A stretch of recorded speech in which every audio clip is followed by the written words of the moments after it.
છેલ્લા અઠવાડિયાથી ગુજરાતમાં ચાંદીપુરા વાયરસ હાહાકાર મચાવી રહ્યો છે।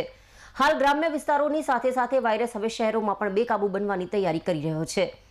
રાજ્યમાં ચાંદીપુરાના કુલ કેસ 35 અને મૃત્યુ આંક વધીને 21 થયો છે। અત્યાર સુધી આ વાયરસની અસર ગ્રામીણ વિસ્તારમાં જોવા મળી હતી, પરંતુ હવે મોટા શહેરોમાં પણ ચાંદીપુરા વાયરસના કેસો જોવા મળી રહ્યા છે।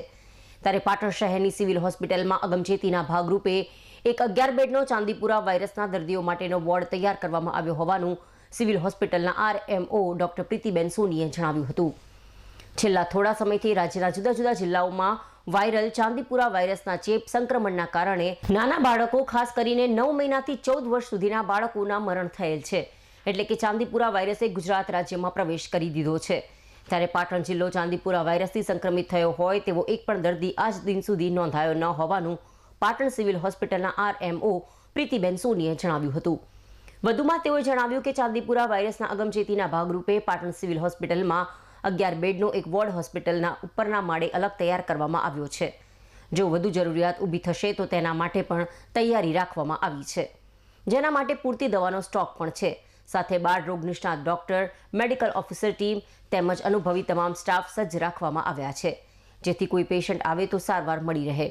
વધુમાં તેમણે જણાવ્યું કે વાયરસના સેમ્પલ ટેસ્ટિંગ અંગે રાજ્યના આરોગ્ય મંત્રી ઋષિકેશ પટેલે એક મોટી જાહેરાત કરી હતી। તેમણે જણાવ્યું હતું કે ચાંદીપુરા વાયરસના સેમ્પલનું ટેસ્ટિંગ હવે GBRCમાં થશે। સેમ્પલને પુણે મોકલવામાં નહીં આવે અને ગાંધીનગરમાં ટેસ્ટિંગ થઈ જશે। હવે GBRCમાં વ્યવસ્થા કરી છે, એટલે ઝડપથી રિપોર્ટ મળશે। વધુમાં તેમણે જણાવ્યું કે વરસાદી વાતાવરણના કારણે વાયરલ ફીવરના કેસ વધતા હોય છે। ત્યારે પાટણ સિવિલ હોસ્પિટલમાં છેલ્લા 15 દિવસમાં તાવ, શરદી, ખાંસીના 600થી વધુ કેસ નોંધાયા હોવાનું જણાવ્યું હતું। ચાંદીપુરા વાયરસ બાળકોને શિકાર બનાવે છે। એ મુખ્ય રીતે 9 મહિનાથી 14 વર્ષ સુધીના બાળકોને પ્રભાવિત કરે છે। માખી કે મચ્છરના કરડવાથી બ્લડમાં વાયરસ પહોંચતા તેનું સંક્રમણ ફેલાય છે, જેથી 0 થી 14 વર્ષના બાળકોને તાવ આવવાની સાથે ઝાડા, વોમિટિંગ અને અસરની સાથે ચાંદીપુરા વાયરસના લક્ષણો દેખાય તો તુરંત નજીકના સરકારી હોસ્પિટલ ખાતે સારવાર લેવા શહેરીજનોને આહવાન કર્યું હતું।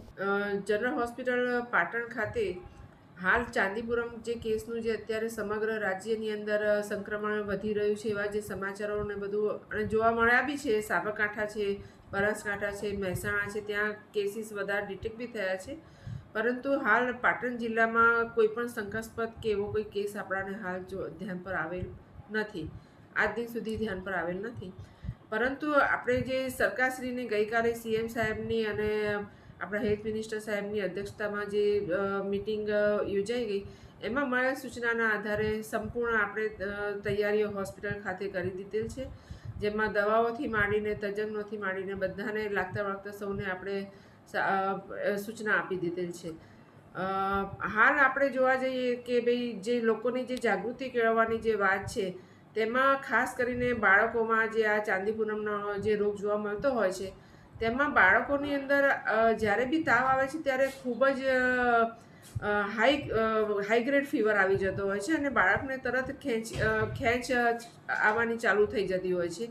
તો આવા સંજોગોમાં લોકોમાં જો જાગૃતિ આવી જાય કે જેવું બી બાળકોને ક્યારેક બી જ્યારે બી લક્ષણો થોડા ઘણા બી તાવના દેખાય તો તરત જ નજીકના ડૉક્ટરોનો સંપર્ક કરી અને તાત્કાલિક સારવાર મેળવવી જોઈએ, કે જેથી કરીને આગળ આ વધતી તકલીફ અટકાવી શકાય। આપણે પાટણ સિવિલ હોસ્પિટલમાં ચાંદીપુરમ લઈને કોઈ ખાસ વોર્ડની કે એવી રચના કરવામાં આવી છે? આપણે જનરલ હોસ્પિટલ પાટણની અંદર આખો એક વોર્ડ તૈયાર કરેલ છે, અને જો કદાચ ગંભીરતા બાળકની જો વધે છે તો એવા સંજોગોમાં એને ICUની બી ટ્રીટમેન્ટ આપણે આપી શકીએ એવી આપણે એ કરી દીધી છે। ડૉક્ટરોની કોઈ ખાસ ટીમ તૈયાર કરવામાં આવી છે? ડૉક્ટરોમાં આપણે સમગ્ર મેડિકલ ઓફિસર, તજજ્ઞમાં આપણા પીડિયાટ્રિશિયન ડૉક્ટર રાજેશભાઈ અને સમગ્ર આપણો જે અનુભવી જે સ્ટાફ છે તે બધાને આપણે સાવધ કરી દીધેલ છે। અને આપણે એ પણ સૂચના આપી દીધી છે કે હમણાં જે રાજ્ય સરકાર દ્વારા આજે સૂચના આવી છે કે જે પુનઃ જે સેમ્પલ મોકલવાનું જે હતું તેના બદલે રાજ્ય સરકાર દ્વારા GBRC લેબોરેટરી ગાંધીનગરમાં હવે મોકલવાનું સૂચન થઈ આવેલ છે। વરસાદી વાતાવરણ થવાના લીધે જે સામાન્ય રીતે આપણે વાયરસના કેસીસનો જે નોંધપાત્ર વધારો જોવા મળતો હોય છે, તો એમાં છેલ્લા 15 દિવસની અંદર આપણી પાસે OPDની અંદર જે કેસીસ જોઈએ તો 600 થી 650 કેસીસ આપણે આ વાયરસના નોંધાયેલા છે।